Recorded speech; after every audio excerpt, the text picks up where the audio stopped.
E eu e você precisamos desenvolver nesta vida de oração esse conhecimento acerca dele.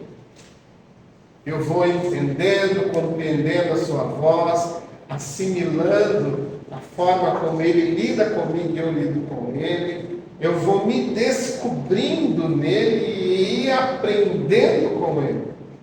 Por isso que não há matemática. Nem pode ser, diga.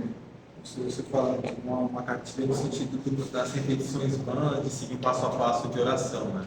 Mas existem coisas que Deus espera da gente na oração, por exemplo, como Mateus 6, que seria mais uma forma de repetição, mas um tipo de estrutura que Deus espera da gente. Eu vou entrar nesse ponto, porque quando Jesus, eu vou entrar lá, mas assim, posso adiantar que quando Jesus mostra aquela fórmula de oração, aquilo é um guia,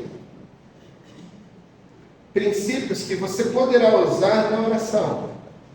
Porque dentro daquele contexto existiam vários modelos de oração. Orações de grandes mestres. E Jesus apresenta um princípio. Só que esse princípio ele vai sendo desenvolvendo, porque ele não quer que seja algo repetitivo. Ele diz assim, eu não quero que isso se torne uma vã repetição. Então você entende que isso é um guia. Uma rota que você vai seguir. Mas isso não significa porque, como ocorreu, isso vira simplesmente uma repetição, sem o valor. Você evoca aquilo, mas ele não tem sentido para você. Assim, eu digo no geral, quando você vê em algumas rodas, as pessoas falam, nós estamos falando do Pai Nosso, quando as pessoas estão falando sobre o Pai Nosso.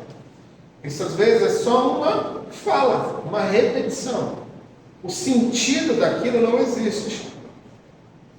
Venha o teu reino, seja feita a tua vontade. Isso há consequências quando você diz isso diante de Deus. Você está buscando o que é a vontade dele.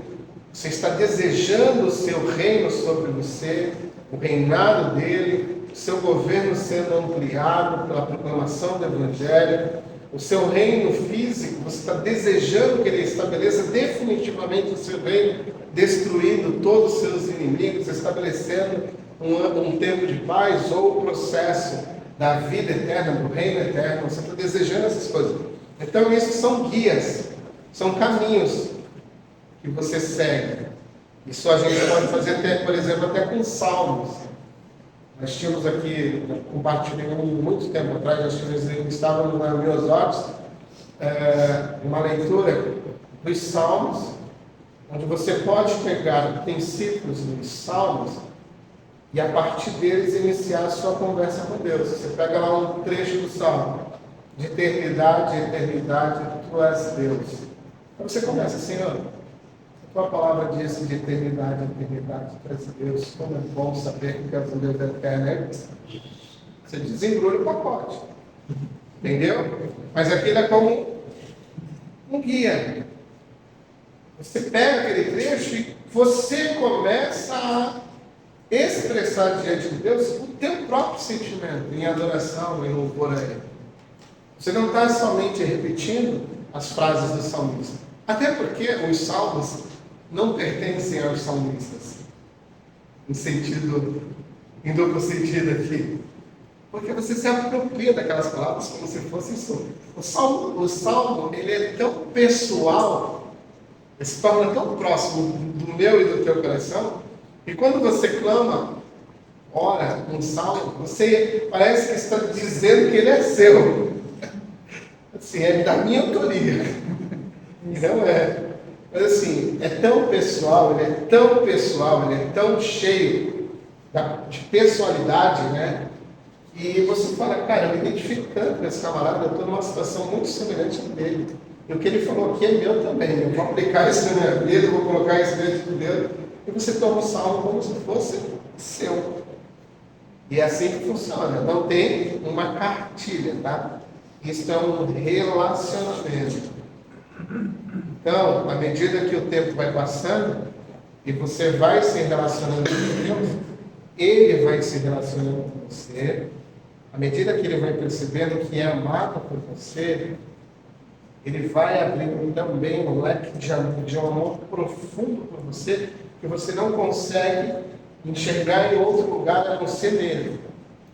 À medida que com o tempo você não quer outra coisa a não ser desfrutar deste amor que você encontrou nele.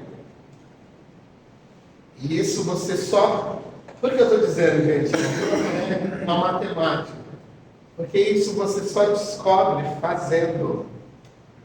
Não tem como eu falar assim, isto e isto, você sem tirar isso aqui.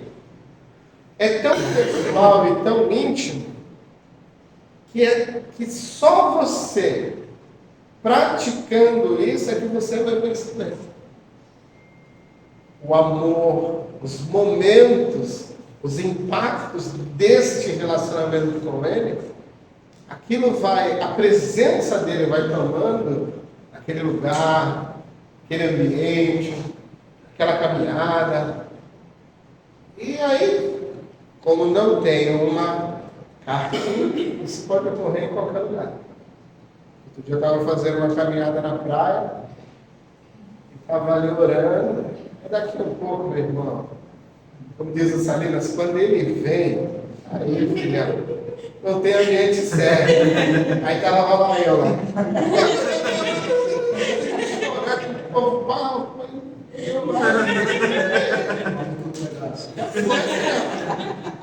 Já foi. O cara deve estar. Já pensava que é um maluco. Mas não é. Quando ele vem, não importa o lugar. A presença dele é tão impactante, tão real, tão gostosa. Não tem lugar certo. Irresistível. Não tem. Você não resiste. Às vezes eu estou na moto, cara, andando, estou aos prantos, clamando, chorando e cantando. E estou lá, os mortais. Mas não tem ambiente. Não tem lugar. Tem presença. Assim, quando você expressa o amor, a gratidão que você tem por ele, cara, você não tem noção de como ele vai te regar com o amor dele, te encher da graça dele, do amor dele. Porque é não é uma ciência exata. Então, não existe cartilha, tá? Existe 3 pontinhos assim, virando ali, vai dar assim quando você orar dessa forma. Não tem cartilha. Tem é você amá-lo de todo o coração. Terceiro, não há um lugar específico para orar. Esse também é um grande problema. Tá? Porque, veja só, preciso que você se atente a isso, é uma coisa que eu luto muito, e luto há muitos anos, porque a gente vive um período, eu não vou dizer que ele é cultural, tá bom? Uma mentalidade que foi construída ao longo do tempo, e isso se tornou cultural nosso. Veja só, você tem o Antigo Testamento, onde Deus se apresenta numa tenda, depois evolui para um templo. Aí o templo vai surgir, uma tenda, o tabernáculo vai surgir como um referencial onde a presença de Deus habita. Então vem Jesus e ele recebe o nome do Emanuel, que, assim, radicalmente, quando você vai rascunhar mesmo, estudar a fundo, você vai entender que Emanuel é o Deus que habitou, tabernaculou. A ideia, assim, o texto, ele dá essa ideia de Deus que tabernaculou, ou seja, Deus que habitou na tenda. Então, quando está falando de Jesus, é o Emanuel, é o Deus que habitou, tabernaculou, está entre nós. Quando Jesus morre na cruz, veja só, ele destrói essa ideologia de templo, de lugar sagrado. E diz assim: você será o meu tabernáculo. A minha igreja será o meu tabernáculo. Só que a igreja não é uma estrutura física. Dentro do conceito neotestamentário, do Novo Testamento, a ideia é que a igreja, nós carregamos a presença dele. Eu me reúno neste lugar, eu me reúno naquele lugar, com a igreja. Mas quando eu vou embora, ele não está aprisionado naquele lugar. Ele não está aprisionado aqui quando nós formos embora. Então a sua presença não está nesse lugar. A sua presença está em nós. Depois Paulo vai ampliar essa ideia em 1 Coríntios, quando ele fala assim: vós sois o templo do Espírito, o templo de Deus. Então eu carrego a presença. E aqui abro um parênteses: eu não estou dizendo que nós não devemos comungar com a igreja em um lugar. Não é isso, em um edifício, nesta sala. Eu não estou falando contra isso. Eu estou falando contra uma mentalidade de nós separarmos lugares, que são mais santos e outro menos santos. E isso, às vezes, nos faz perder tempo, porque eu não preciso ir a um lugar. A presença está aqui. E aonde eu estou, eu posso abrir o diálogo no mesmo instante, sem me preocupar em ir a um lugar, em estar em algum lugar. Por quê? Porque a presença está aqui. Então, quando eu falo essa dicotomia que a gente acaba, essa separação, né? Essa divisão que a gente faz, essa mentalidade que a gente criou, aquele lugar é santo, esse aqui não é santo. Não. Quando você está sentado assistindo Netflix, aquele lugar deve ser santo. Quando você está dirigindo o seu carro, aquele lugar tem que ser santo. Porque a presença que está em você é santa. O Senhor que habita em você, caminha com você, é santo. Então não há lugar. Só há um lugar onde Ele habita, que é você. É este o lugar que Ele está habitando. Não é um lugar que você vai para se encontrar com Ele. É o lugar que Ele está, que fará a total diferença.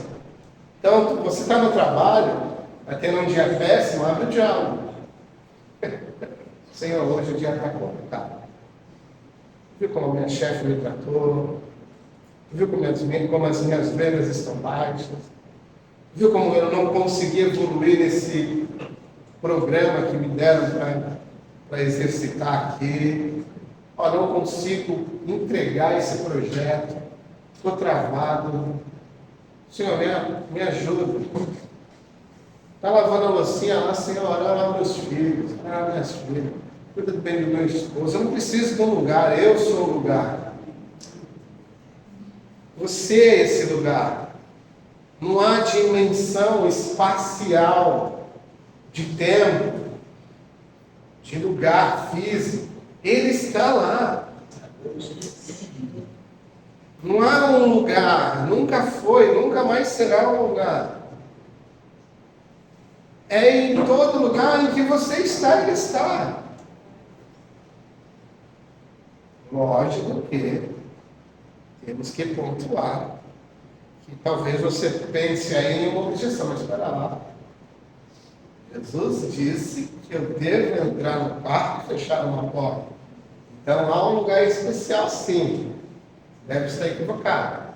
Se você ler o contexto, se você ler o verso anterior, Jesus mandou alguém entrar em um quarto, se trancar para orar lá, para que não cometa o mesmo erro dos hipócritas, que gostavam de andar pelos lugares santos, com as mãos levantadas e dizendo que oravam, que eram os pais, para serem vistos pelos homens. Aí Jesus falou, olha, verso 5 de Mateus 6, se você quiser olhar. Presta atenção, não seja como eles. Vá no secreto. Vá lá num lugar onde ninguém precisa precisa saber. Você não precisa demonstrar ou dizer para os homens que você ora. Deus em secreto sabe que você ora. Você não precisa mostrar para os homens. É isso que Jesus está corrigindo. Por isso que Ele manda você entrar em um ambiente, fechar a portinha e orar. Porque Ele não quer que você cometa, no caso lá, os discípulos. Ele não quer que você cometa o erro dos fariseus. Os caras queriam se mostrar. O ganho, né, a satisfação deles estava trocada. Eles não estavam se satisfazendo em Deus. Eles estavam se satisfazendo com o olhar dos homens. Assim, ser visto pelos homens era algo espetacular. E Jesus falando, preciso que você seja visto pelos homens. Preciso que você seja visto pelo meu Pai. E isso é o suficiente. Não precisa ser visto pelos homens. Só precisa ser visto pelo meu Pai. Se você for, eu coloquei no seu material, amanhã você vai ver com mais calma. Se você ainda entender o contexto de moradia lá no primeiro século, você vai ver que lugares era uma coisa difícil de se achar. Uma casa com um quartinho, para você entrar lá dentro e orar sozinho, era uma coisa quase que só quem é ricão que tinha ambientes desse jeito. E nós estamos falando de uma casa que é um único cômodo, separado por algumas seções, onde você vai dividir família e animais no mesmo ambiente. Todo mundo dormindo pelo chão. Uma casa com uma única portinha, assim, sem muito espaço. A maioria do tempo as pessoas moram do lado de fora. Vão para dentro de suas casas para dormir ou ser obrigado à chuva pelos tempos de chuva. Não é sobre um lugar, porque até isso era algo que acabaria contradizendo o contexto social. Então não é sobre lugares. É sobre saber em quem você está, né? Isso é importantíssimo.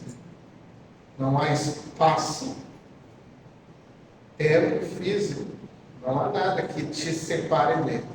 Por isso que quando Paulo fala orar e sem cessar, você só consegue orar sem cessar se você entender essa logística que você está em qualquer lugar com ele. Sem essa logística, você talvez não consiga orar sem cessar, tá bom? Isso não significa, gente, eu devo aqui abrir esse parênteses, que você não deva ter lugares mais calmos, onde você possa ter um momento privado, onde você possa se concentrar melhor. Não estou falando contra isso, tá bom? Eu só não quero que você crie lugares sacrossantos. Um monte, não sei o quê. Não, não tem lugar santo. Lugar santo é você. Lugar de habitação de Deus é você. O monte não é santo porque ele é um monte. Ele é monte santo porque você está nele. Naquele momento orando diante de Deus. E ali você se pôs aí naquele lugar.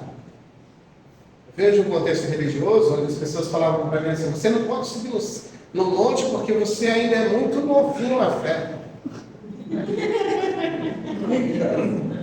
Eu escutei isso, gente. Vai chegar você queimado. Quando eu comecei a entender, eu falei, cara, não tem nada a ver, mano. Tipo assim, e era no estilo assim, ameaça, tá ligado? Tipo assim, passava assim, olha, cuidado, hein? Pra subir no monte tem que estar com a vida reta, com a vida. Eu falei, não. Comecei agora, cara. Estou todo escurembado.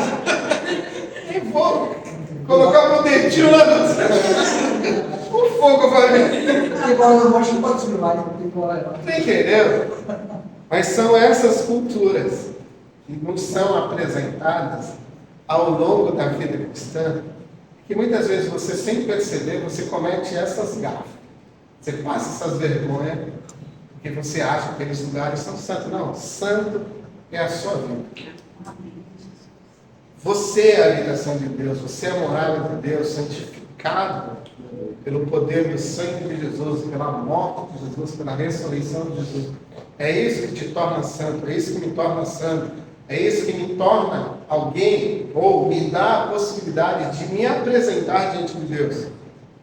É a santidade que pertence a Cristo que está sobre mim. É o Espírito Santo que está aqui dentro, como um selo de garantia para a minha salvação. Não é sobre lugares. Nunca foi e nunca será sobre lugares. Não há lugares santos. A sua vida é santa e santifica o lugar em que você está. A presença dele em você santifica estes ambientes. Mas você pode, deve, se quiser, ter o seu lugarzinho reservadinho ali para ter o seu momento. Porque nesse lugar que você separou, talvez você tenha uma liberdade melhor, você consiga se expressar melhor, você consegue ficar bravo, você consegue chorar de uma maneira mais livre. Então, às vezes, você tem lá um quartinho, um escritório. Eu não estou falando contra isso. Só estou falando que em qualquer lugar você conversa com ele. Não só naquele lugarzinho que você separou e falou, esse é o meu lugar sagrado. A gente cria essas coisas. Mas com o tempo é tão bom você entender isso, é tão bom você compreender que em qualquer lugar, você saca o diálogo ali, Senhor, quantas vezes, trabalhando de turno, dentro de uma empresa, muitas vezes sem tempo de orar, eu ia no banheiro, dava aquela oradinha, ia no refeitório almoçar, aquela oradinha. Dá paciência. Oi? Dá paciência. Senhor, me dá paciência para atender esse cliente. Senhor, me dá capacidade para poder fechar essa porta aqui e tal. Está complicado. Sim. E você vai perceber que muitas vezes ele vai te responder positivamente nesse contexto. Você pode perceber que ele vai se fazer presente dentro desse contexto. Quarto. É esse o quarto? É. Então, o quarto, eu tenho 3 coisas aqui para te falar. Eu preciso ser rápido para não tomar o teu tempo. Então, eu vou lançar, tá no teu material, tá bom? Mas eu vou lançar aí, ó, para você, os versículos. Tá? O primeiro que eu vou falar aqui, Lucas 11, do capítulo 11, do 5 ao 13, tá bom? Está no seu material, você vai receber lá. Aqui você... Esse texto, ele fala sobre importunação. Você importunar, né? O amigo vai chegar na casa do amigo, no meio da noite, vai bater. Ô, fulano,